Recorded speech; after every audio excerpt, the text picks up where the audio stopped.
Pymes, Perú.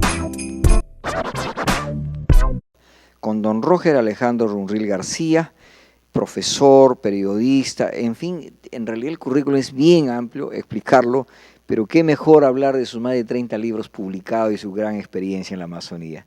Don Roger, bienvenido al programa. Bueno, en primer lugar, muchísimas gracias por esta gentil invitación. Ciertamente, yo quisiera remarcar que don Trinidad es el director de esta revista, Agronoticias, una revista decana en el país. Y de hecho, por ejemplo, habla del TLC con la Unión Europea, no funciona para nuestros mejores productos nativos. Esta es una gran labor que hace Reinaldo Trinidad hace muchos años. Y qué mejor ahora de hablar con usted de nuestra Amazonía peruana, don Roger. Viene escribiendo más de 30 libros. Bueno, el último libro que acabo de publicar, ¿no?, que es una novela. La Virgen del Samiria. Del Samiria. Sí. Ahora, perdóneme, esto de la Virgen del Samiria, usted es reconocido realmente por los más críticos que puede haber. Aquí veo por El Comercio, entre los 12 mejores libros del año 2012. Bueno, la crítica más exigente dice que La Virgen del Samiria es una de las mejores novelas publicadas en el año 2012. Y Ricardo González Vigil, bueno, indudablemente el más destacado crítico literario del Perú, dice que la novela es una de las más importantes publicadas justamente el año pasado. Es una alegría para los peruanos. Es mi libro número 30. ¿El número 30? Sí, y esta es una saga, o sea, son 3 libros, este es el primer tomo y se vienen 2 más, ¿no? Y en junio voy a publicar un libro de ensayos, ¿no? Está listo ya, que se titula Mario Vargas Llosa, El sueño del Celta y el paraíso del diablo. Es una colección de ensayos y crónicas. El título que da, el título del libro es una conversación que yo tengo con el Premio Nobel de Literatura del 2010, Mario Vargas Llosa, a propósito de la novela El sueño del Celta. Él me llamó, me convocó, quería conversar conmigo sobre la Amazonía en el momento en que estaba escribiendo esta novela publicada en vísperas de la obtención del Premio Nobel. Premio Nobel. Bueno, qué privilegio, indudablemente, de estar en esta altura de los pensadores y de los que realmente cogen la pluma fina, como en este caso tener 30 libros, pero sobre todo especializado. Sí, yo soy un escritor amazónico. Abordo el tema amazónico desde diferentes géneros, porque el tema amazónico, usted conoce la Amazonía. Justamente, perdóname, sí, sobre eso yo empecé a leer sus libros por los años 80 y la verdad me encantó. De toda la lectura que he tenido de escritores nacionales y extranjeros sobre la Amazonía, quien explica con mayor realidad es su pluma. Gracias, muchas gracias. Yo creo que el libro que leyó es Reportaje a la Amazonía, uno de los libros publicados por los años 75, ¿no? Yo creo que es, porque es un libro de ensayos y crónicas. Y usted hacía referencia a Orellana, ¿no? Carvajal. A Carvajal, a los viajeros españoles que descubrieron la Amazonía para Occidente en 1500, ¿no? Bueno, entonces mi trabajo es un trabajo, como digo, múltiple, porque la Amazonía es una realidad inmensa, desmesurada. Uno cuando aborda la Amazonía puede abordarlo desde la antropología, desde la sociología, desde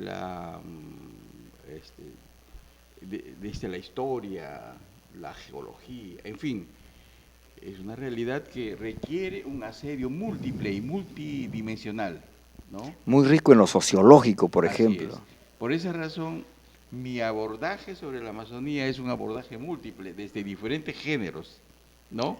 Escribo ensayos, escribo crónicas, escribo novelas, escribo guiones de cine, escribo teatro. Historia, etcétera. Porque esa realidad tan grande, tan desmesurada, mágico y mística que es la Amazonía, requiere, desde mi punto de vista, un abordaje múltiple, ¿no? Porque hay, por ejemplo, temas que tienen que ser abordados por el periodismo, digamos los temas más coyunturales, inmediatos, ¿no? Y por ejemplo, esos temas han sido tratados por mí en un libro que se llama Los condenados de la selva, escrito a la limón con un periodista francés. Es un poco con una referencia al libro de Frantz Fanon, Les damnés de la terre, Los condenados de la tierra, ¿no? Y luego he publicado en el 85 un libro de ensayos que aborda el análisis de la historia, el análisis. Y ahí usted es crítico, Sí. severamente crítico. En general yo tengo una visión no complaciente. Usted aborda, por ejemplo, el tema del caucho, en la época, la fiebre del caucho. Sí. Usted ya advertía las consecuencias. Sí, el tema del caucho es un tema que yo lo he tratado incluso en el cine, Ajá. ¿no? Lo he tratado en varios ensayos, está en la novela, y en el año 85 el cineasta Federico García Hurtado, cineasta cusqueño, me pidió un tema. Acababa él de realizar Tupac Amaru, que fue una película exitosa. Uh-huh. Entonces me dijo, quiero entrar al tema amazónico, necesito que tú me des un tema, me sirves una historia. Entonces yo elegí el personaje de Julio Cearán, el rey del caucho, ¿no? Y hice yo la sinopsis, la historia, luego trabajamos con él, el guión técnico, y finalmente terminé como actor. O sea, de escritor a actor. Sí. Entonces en ese libro está, en esa película está el tratamiento del caucho, en todos sus ángulos, sus matices, desde lo que significó desde el punto de vista geopolítico, la articulación de la Amazonía a la economía mundial en la Segunda Revolución Industrial, hasta los sucesos trágicos de violencia. Ese es un punto importante, el impacto finalmente que dejó en las comunidades, en los grupos étnicos, por ejemplo, y en el tema del medio ambiente. Sí, el asunto, sí, evidentemente, tal como ha escrito también Mario Vargas Llosa en El sueño del Celta, que es una parte de la novela, la parte creo que fundamental, es el informe de Rory Casement, del cónsul británico en Manaus, sobre los sucesos del Putumayo, ¿no? Que eran el área donde trabajaba Arana. Se calcula, Basadre lo dice varios escritores de la época, que murieron más o menos 40.000 indígenas en esa zona. Estamos hablando de todo el corredor Putumayo. Estamos hablando del Putumayo. Correcto. Básicamente, el Putumayo y sus afluentes. Sí, correcto. El Putumayo, el Caraparaná, el Cotué, el Igaraparaná, etc. Porque era un sistema esclavista, precapitalista, ¿no? Con mucha violencia. Y ha habido extracción de caucho también en esa misma época en Madre de Dios, con poco menos de violencia. Hubo más bien un enfrentamiento ahí entre caucheros bolivianos y caucheros peruanos, ¿no? El boliviano Nicolás Suárez, ¿no? Fiscarral en la época. Fiscarral, claro. Y también un cauchero español, ¿no? Máximo Rodríguez, el que fundó Iberia, la ciudad de Iberia. Entonces, pero menos violencia que en el sur de la Amazonía, ¿no? Ahora, eso en el es, norte de la Amazonía. Digamos, eso es por hablar en el impacto de la violencia, pero ahí también jugó, por ejemplo, el tema de la transculturización, de alguna manera afectó a los grupos étnicos. Bueno, el caucho tuvo múltiples impactos, ¿no? El impacto, digamos, más dramático, más duro, más severo fue sobre la vida de miles de pobladores indígenas, ¿no? En segundo lugar, tuvo impactos ambientales, porque en la zona del Putumayo se trabajaba un tipo de látex, el Castillo Uley, que era necesario cortar el árbol, mientras que en Madre de Dios se trabajaba el Hevea brasilensis, que era necesario hacer incisiones, sangrar. Uh-huh. Por un lado, y por otro lado, había problemas geopolíticos, disputas por los territorios de extracción cauchera, ¿no? Y por otro lado, una cosa que yo justamente he señalado en ese ensayo, en ese libro reportaje de la Amazonía, un factor de tipo cultural. En esa época, la economía peruana, la economía amazónica, no hay que olvidar que el caucho llegó a ser más del 15% de la exportación peruana, ¿no? Bueno, para la Amazonía el caucho era pues la única economía, una economía monocultora, ¿no? Y la gente se acostumbró, o sea, los empresarios, los caucheros pensaron que esa economía iba a durar 100 años, ¿no? Y entonces era una economía vulnerable, porque dependía de un solo producto, ¿no es cierto? Y por otro lado, lo que nosotros, un poco como ahora, ¿no? Somos una economía primaria exportadora. Sí, correcto. Es Sí, justamente para claro. abordar, digamos, el contexto. Sí, nosotros solamente exportábamos caucho y importábamos todo lo que se consumía, casi todo en la Amazonía. Por ejemplo, es una cosa que no lo van a creer los televidentes, ¿no? Los caucheros ricos mandaban lavar su ropa en Londres y se importaba la madera que se hacían los cajones para meter las bolas de caucho. Es decir, O sea, en plena selva, así es. con tanta madera. Entonces éramos unos exportadores netos de caucho y unos importadores de todo. Y ese sistema económico generó una especie de subcultura de la dependencia. Hasta ahora el discurso de las clases se habla de la extrema empresariales, pobreza. no, el discurso de las clases empresariales es importar, ¿no? Exoneración tributaria, ¿no? Que la Amazonía solamente tiene que ser una región de exoneración tributaria para importar. Entonces hay toda una mentalidad que pesa. Y la otra mentalidad, ¿sabe cuál es?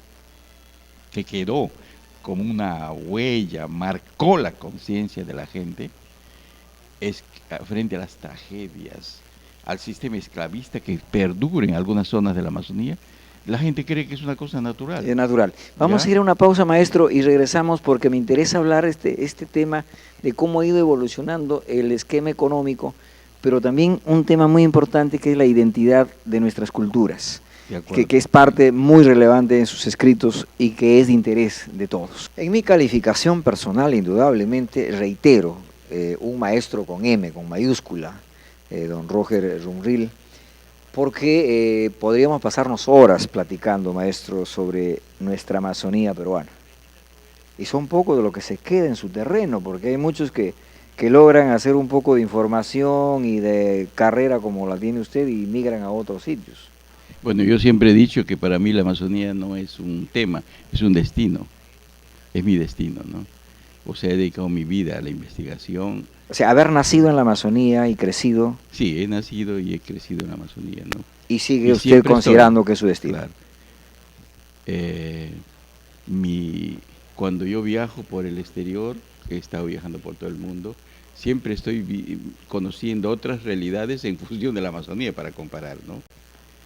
Ese que tengo el tema de la Amazonía Qué como bueno. una obsesión, ¿no? Bueno, vamos a continuar con esa obsesión por la Amazonía. Bueno, pero una obsesión lúcida. Lúcida y realista. Así es. Como le dije en la pausa, usted es crítico con conocimiento en la práctica. Conocimiento y vida práctica. Y entonces luego de esta evolución del caucho, vienen otras épocas. Sí, quisiera decir que la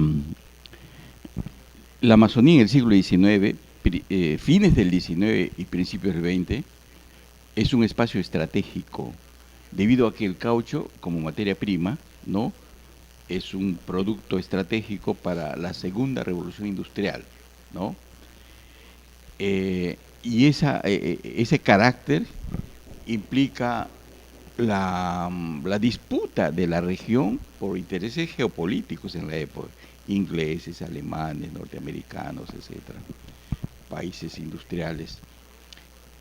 Sí, digo yo siempre, si el 19 y principios del 20 la Amazonía era un espacio estratégico por un producto, o sea, el caucho, hoy en día la Amazonía, la cuenca amazónica en general, pero estamos hablando de la Amazonía peruana, es un espacio más estratégico que en el siglo XIX y el XX. ¿Por qué?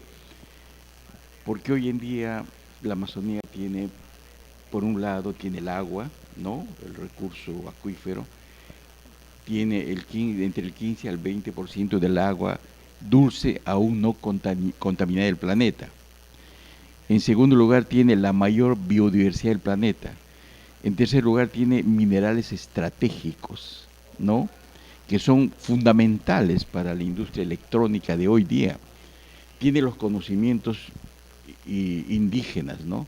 Las culturas y civilizaciones precolombinas, indígenas. Entonces hoy en día es más importante que en el siglo XIX. Ahora, pero en el siglo XX, digamos, varios países miraron y empezaron a manejar algunas estrategias, ¿no? Como por ejemplo, ¿considera usted que el ILB, el Instituto Lingüístico de Verano, era un medio de captar la información real de lo que sucede en nuestra Amazonía?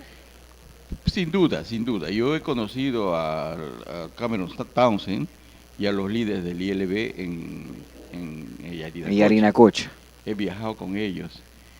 Evidentemente su rol fue importante. Hemos conversado sobre el tema hace poco con Stefano Baresel, con el gran antropólogo peruano de la época, ¿no? Autor de este libro fundacional de la etnografía amazónica, La sal de los cerros.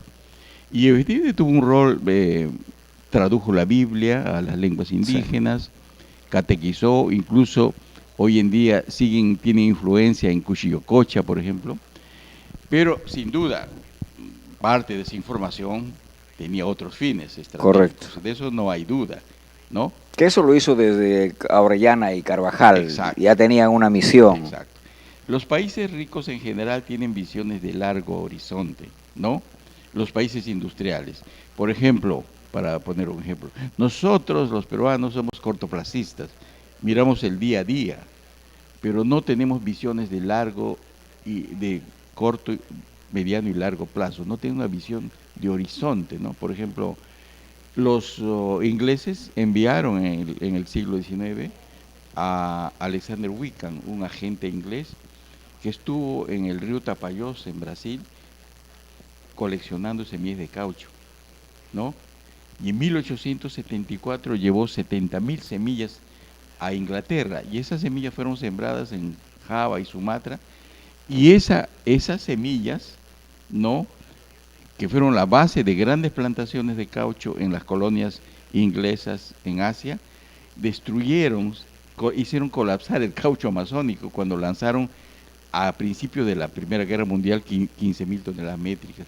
Pero esas son visiones de largo plazo, y nosotros tenemos visiones de corto plazo siempre, ¿no? Yo encontré un antropólogo en la comunidad de Tunduza, en los Aguarunas, un antropólogo norteamericano, desarrollando su tesis para su doctorado, pero que manejaba el dialecto, hizo un trabajo de sumergirse, agarrar el sable, igual que los propios Aguarunas. Y entonces mi pregunta era, ¿este señor viene solo para estudiar o hay un proyecto de largo plazo? Sin duda, por ejemplo, no hay ninguna duda que parte de la recolección de biodiversidad, de genes, material genético que han estado coleccionando las organizaciones internacionales en los últimos años, están ya es parte del material genético en los países, ¿no? Ahora, maestro, no hay ninguna duda de eso. No hay duda, o sea, eso está sí, confirmado y reafirmado. Voy a poner un ejemplo. Por ejemplo, en Cochacacho, que está en el Manu, es un área de investigación científica. Quizás es uno de los mayores laboratorios naturales del mundo, ¿no? Yo he ido varias veces. Habitualmente hay 50, 60 investigadores, ¿no? La mayor parte son norteamericanos. Y usted pregunta, ¿cuántos peruanos hay? No hay. Ahora, pero el caso exacto, esa es la gran pregunta. Y uno se pregunta por qué. Dicen que es muy caro, no hay recursos. Es una respuesta absolutamente insuficiente, ¿no? Totalmente insuficiente. Ahora, maestro, usted ha señalado que hoy nuestra Amazonía se ha convertido, digamos, en el mayor atractivo ante los ojos del mundo. No solo por nuestro río Amazonas. No, por otros recursos más. ¿Como cuáles, por ejemplo? Básicamente el agua. El agua, del 100% del agua que hay en el planeta, el 97.5 es agua salada, ¿no? Agua de mar. Correcto. Y 2.5 nada más es agua dulce. Y de ese 2.5 queda 1% nada más. Y es un 1% que está disminuyendo, porque los glaciares, la mayor parte de esa agua proviene de los glaciares. Los glaciares de los Andes tropicales en el Perú han disminuido en los últimos años en un 20%, igual los glaciares del Himalaya, ¿no? Se descongela, yo siempre digo, solo permanece congelado mi sueldo, pero los glaciares se descongelan. Pero Entonces, no debería, eso se descongela por justamente una irresponsabilidad. El calentamiento climático. El calentamiento ¿no? global. Sí. Entonces, no solamente agua, que es el recurso vital, y todo el mundo dice pues que las guerras del presente y el futuro son por el agua. Cuando uno analiza los 260 conflictos internacionales, todos tienen un componente agua. El conflicto israelí-palestino tiene un componente agua, que es el río Jordán. ¿Quién controla el río Jordán? Donde se bautizó Jesús, ¿no? Bien, entonces ese es un recurso, el más vital e irreemplazable. Los otros recursos son biodiversidad. Ahora, el tema del petróleo tuvo un momento, digamos, en el caso de Loreto, para referirnos, ¿no? Porque podríamos hablar del gas, que ahora estábamos en la otra parte de la Amazonía, pero digamos en el tema del petróleo, dejó también efectos en la zona de Trompeteros, en la zona en Estación 5. En general, bueno, el Perú como productor de petróleo es un enano, ¿no? Nosotros producimos diariamente 1.100 barriles y Rusia produce 7 millones de barriles al día, ¿no?